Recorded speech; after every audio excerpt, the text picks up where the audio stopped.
күні Франческа, Леонардоның оқушысы, оған сұрақ қоюға батылы жетті. Көптен бері мазалап жүрген сұрақ еді.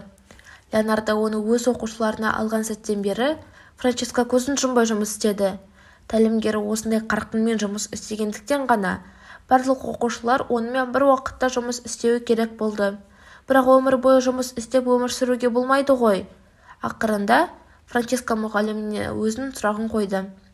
«Ағай, сіз қашан, қалай демаласыз?» Леонардо артқа қарап күлді де бояу мен қылқаламды қойды. «Сен демалыс деген сөзді қалай түсінесің? Демалыс бұл бос уақытың болған кезде». «Франческа, мен әр уақытым мен бос уақытым, және мен оны қалағанша жаратамын. Мен басқа туралы айтып жатырмын. Ар жұмыста күш пен қуатты қалпына келтіру үшін үзіліс керек.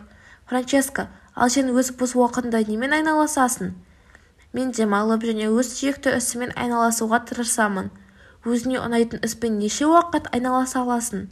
«Қалағанша, бұл мен сүйікті ісім ғой. Шаршамайсың ба?» «Әрине жоқ.